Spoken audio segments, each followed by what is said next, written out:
My name is David Landini. This is a report on Riverina State formation to date.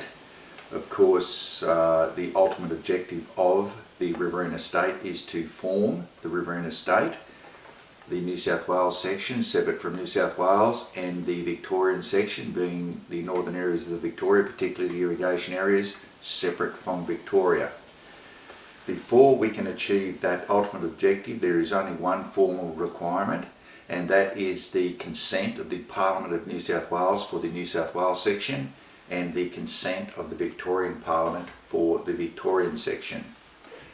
To achieve the consent of these parliaments, the Riverina State Group will in practice need or have to hold a state agreed to referendum of the people in the proposed state, not Sydney, not Melbourne, but a referendum of the people in the proposed state. This referendum will carry, I'm very confident, and this will be used to justify the gaining the consent of the parliaments of New South Wales and of Victoria. To build up to a referendum, there has to be popular and credible support for state formation. The immediate objective to achieve this popular and credible, and that is certified support for state formation, is to register a party called the Riverina State Party and stand candidates in federal elections and state elections. This will give voters, people in the Riverina, the opportunity to express support for state formation with their vote. The number of votes that we receive, it might be 5,000, it might be 10,000, it might be 20,000, it might be 30,000 or more. These votes will be recorded with the Australian Electoral Commission for federal elections, and these numbers of course are certified, and the Riverina State Group and all supporters can use these numbers and quote these numbers as justification for a referendum. We will leverage these numbers, leverage this certified support up to a referendum.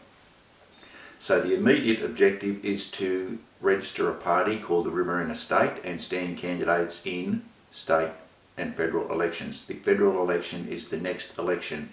It can be called any time.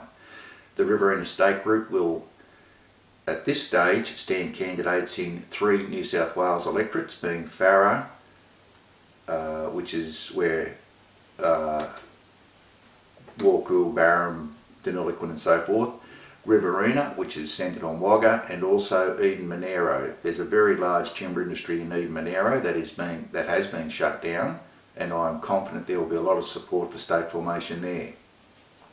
In Victoria, the Riverina State Group intends to stand candidates in Mallee, Nichols and perhaps even Indi.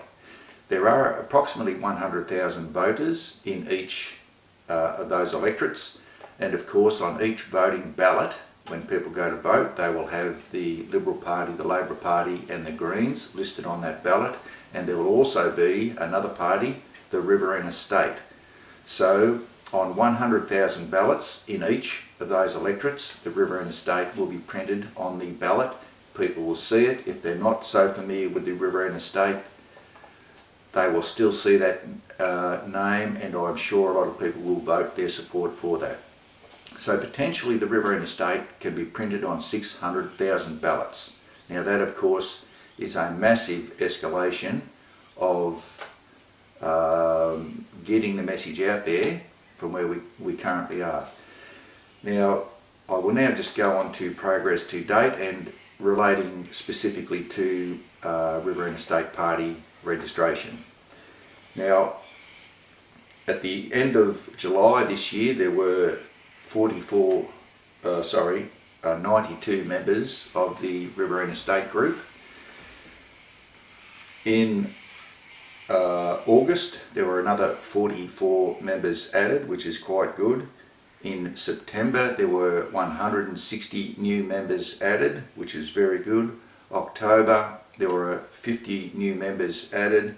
In November there were 110 new members added. In December there were 190 new members added, And in January to date, on the 26th of January, Australia Day, there have been 100 members added. So there's now a total of 745 members of the Riverina State Group. Registration federally requires 1,500 members. So of course that is the immediate objective. So adding members to the Riverina State Group is the immediate objective. Membership, Riverina State Group or state formation is very popular amongst the general population. I am very, very confident that the necessary 1,500 members will be achieved. But what I would ask members and people who may be watching this video report, please invite your friends or family or anyone you think that might be interested in state formation to join the Riverina State Party. There are two levels of membership. Establishment membership is free. There is no cost with establishment membership, and of course with all membership there is no liability attached, there is no responsibility and no obligation. There is another style of membership, and that is general membership, which costs $200 per annum.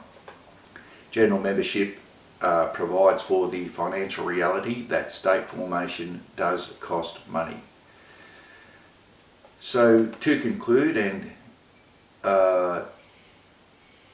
in summary, state formation is very, very popular. State formation will occur, and members will agree that the sooner it occurs the better. I invite you, or I ask you to invite your friends, families and whoever you think may be interested to join the Riverina State Group.